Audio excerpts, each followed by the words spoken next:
So today is Monday and we just finished the clinic there for the last 2 days, about an hour and a half from here. I'm in Bilbao now, just in the hotel. And there was a thing that we see there, I see it in clinics a bit now. I saw it in Catalonia and I saw it here this time in Bilbao, where dogs are a little bit, where maybe the dog is going out and he's getting a little bit caught with eye and somebody says away to him and they have to say it to him again and say it to him again as he goes up the field. And then as he comes in on the sheep, then he starts to come in and tighten a little bit and starts to slow down, and maybe he walks in onto, if he goes right-handed, maybe starts coming in around, like on the clock on the sheep, up around, maybe around 3, let's see, around 2 o'clock, somewhere around it. Maybe he starts coming in, cutting in a bit early, around 3 or 2, and slowing down and creeping up to the sheep. And this even happens, I saw it there with some very nice dogs with power and everything else, no issue. But it's a kind of I describe it, you know me by now, especially in the clinics, I use a lot of stories and analogies so that they stick with people and stay in people's minds. But it's the same with this, but with this situation, it's a pity I didn't get to, well, you can't video the dogs while you're actually doing it. So if you've got a dog that's a bit sticky or that, I want you to start just thinking about it, considering that situation with the earth and the atmosphere. And then if you look at your dog and you look at him and you see, oh God, he is starting to tighten a bit there. Well, it might be a little bit beyond your ability to know how to open him. It's not simple.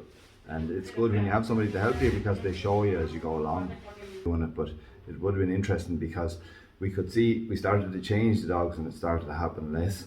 And so I liken it to like planet Earth. We're on planet Earth and we know that we have an atmosphere, maybe it's, 7 miles up of an atmosphere, but we have a big atmosphere around the Earth and the Earth is in the middle of it. And we know that everywhere inside that atmosphere there's gravity, and if there's any object put into it, it'll drop to the ground. But we also know that outside of the atmosphere there's no gravity. So if we could break through the atmosphere, there's fierce gravitational pull all the way up till you get to the atmosphere, and then if you can get through it, there's no gravity, you can float around out there. And so with the situation with the sheepdog, with these dogs that are kind of slowing up or starting to get a bit eye, we fixed quite a few of them now by starting to open them out in the top. And now this is getting a bit technical, it's a bit more advanced sort of training. We talked all about the steps as we go up. Well, this is one of the issues that we can run into with dogs. And the way I see it is that the sheep are like the earth, so the sheep are the planet, but the sheep have like any of you are Americans, you'll be used to maybe Aladon or somebody calling it the bubble. Well, the bubble is like the atmosphere. So the sheep are in the middle, and then they have this gravitational pull. Now, depending on the sheep, the blackies that I'm using there, it might be, that bubble or the atmosphere might be when the dog gets within about maybe 8 meters of them. Whereas if we had Suffolks or something, the dog might be able to get within 3 meters of them before he starts to affect him and all. But the dog, this is another thing, we talk about dogs with feel. Well, there's the dogs that can feel that gravitational pull, they know where the atmosphere is. Bert there, for example, now, Bert's limitation is, his fault is that he doesn't have much feel.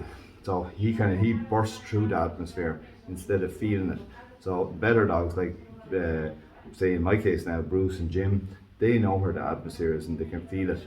So our job is with those dogs that are stopping short, the trick is to keep them outside of the gravitational pull. So to keep them outside of that atmosphere. And we changed it with a couple of dogs there in the clinic, but one in particular, he was a 6-year-old dog and he was going up like that, a good, powerful, strong dog. I like them a lot now and a good desire to work. But when he'd go up, he'd start to come in at 3 o'clock onto the sheep and he'd slow down, and like the sheep, it just messes up everything. Whereas we got him then and we started to open him out the way you've seen me doing before, using fences and trees and objects. So we started to get him to choose to go out, open out, just to get him outside of that atmosphere, get him outside of that gravity. And the next thing we could see, the dog was going around 12 o'clock with no issues. One command, he'd leave the fella's feet, go all the way up around maybe like 150 meters or 120 meters, go all the way up around 120 meters, but because he was outside the gravitational pull, he'd go all the way to 12 o'clock, or he'd go further if he wanted, he'd overrun and he'd outrun. So it was a big change. And so people often ask me, how do you fix a sticky dog, or how do you help a sticky dog? Usually I would say, well, you don't. But if your dog is working incorrectly and if you open them outside the atmosphere, I've just seen it a lot of times with dogs now in the clinic, in the couple of clinics, that when we open them out a little bit in the top, they start to free up, and they don't have an issue getting around 12 o'clock without commands once we keep them outside of that atmosphere. So it's something to think about. The earth, I think, is a good analogy because we all know what gravity does, and if you start thinking about the sheep being a bit of a magnet for certain dogs, that it pulls them inside that atmosphere and they feel that pressure and start to get careful. Well, it's something that we can adjust and change.